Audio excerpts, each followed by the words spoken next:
अस्सलाम वालेकुम जी। आज आपके लिए बहुत ही मज़ेदार रेसिपी लेके आई हूँ। आलू कीमा की रेसिपी है जो बहुत ही आसानी से बन जाएगा घर पे। तो चलिए इसकी रेसिपी को हम देख लेते हैं। सबसे पहले जो आपको चाहिए, एक पैन चाहिए और उसमें आपने 1 से 1.5 कप ऑयल डाल देना है। और यहाँ पे मेरे पास हैं 2 दरमियाने साइज़ के कटे हुए प्याज़, वो हम इसमें डाल देंगे। अब प्याज़ों को आपने ऑयल में हल्का-सा फ्राई करना है। इसका कलर आपने खुद डिसाइड करना है आप किस कलर में रखना चाहते हैं। तो यहाँ पे इसका हल्का-सा गोल्डन कलर होना शुरू हुआ था, तो मैंने इसमें 1 टेबलस्पून जो है लहसुन अदरक का पेस्ट डाल दिया था। अब इसको हम अच्छी तरह मिक्स करेंगे ताकि लहसुन अदरक हमारे प्याज़ों के साथ अच्छी तरह फ्राई हो जाए। और 1 टीस्पून यहाँ पे मैं डाल रही हूँ जीरे का। जीरा डालने के बाद आपने इसको फ्राई करना है। अब प्याज़ों का कलर जो है आपने खुद डिसाइड करना है। आप इस तरह का कलर रखना चाहते हैं तो आप ये रख सकते हैं, नहीं तो आप इसको थोड़ा-सा और ब्राउन कर सकते हैं। तो अब यहाँ पे मैं डाल रही हूँ आधा किलो बीफ का कीमा। और कीमे को आपने अच्छी तरह इस ऑयल में फ्राई करना है। इससे क्या होगा कि लहसुन अदरक की वजह से जो है आपके कीमे की जितनी भी स्मेल है वो खत्म हो जाएगी। तो आपने ये वाला स्टेप लाजमी करना है। और अब यहाँ पे आप देख सकते हैं कि कीमे का कलर जो है वो चेंज हो रहा है।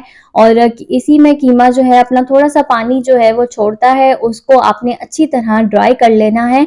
यहाँ पे आप देख सकते हैं हमारा कीमा जो है वो कलर चेंज कर चुका है। अब यहाँ पे मैं डाल रही हूँ 1 टेबलस्पून हरी मिर्चों का पेस्ट। आप फ्रेश भी डाल सकते हैं, मोटी कटी हुई भी डाल सकते हैं। अब नमक आपने अपने टेस्ट के हिसाब से डालना है। 1 टीस्पून मैं इसमें डाल रही हूँ पिसी हुई लाल मिर्च का, 1 टीस्पून हम कुटी हुई लाल मिर्च का डालेंगे। स्पाइसेस आप अपने टेस्ट के हिसाब से आगे पीछे कर सकते हैं। 1 टीस्पून हम पिसा हुआ धनिया डालेंगे और 1 टीस्पून हम गरम मसाला डालेंगे।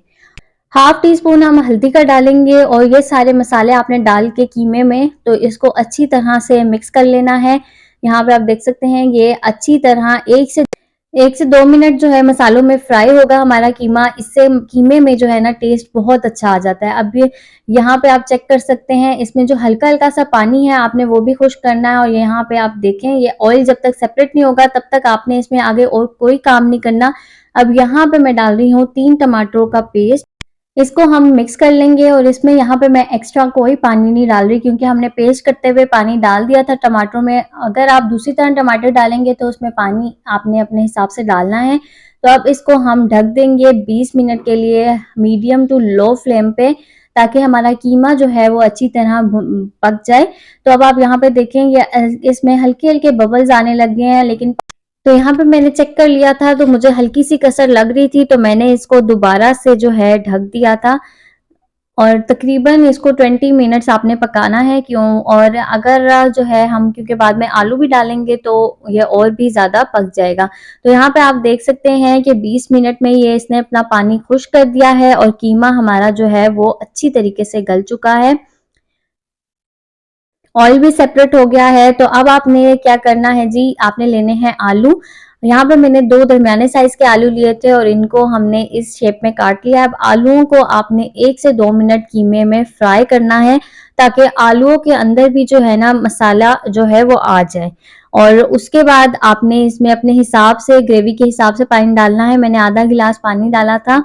अगर आपको कीमा थोड़ा नरम पसंद है तो आप 1 गिलास पानी भी डाल सकते हैं।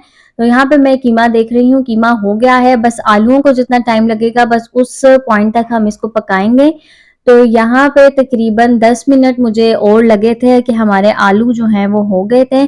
तो अब हम आलूओं को चेक कर लेते हैं। अगर थोड़ी बहुत कसर होगी फिर आपने दोबारा रख देना है हल्की आंच पे। तो यहाँ पे मेरे आलू जो हैं वो डन हो गए हैं।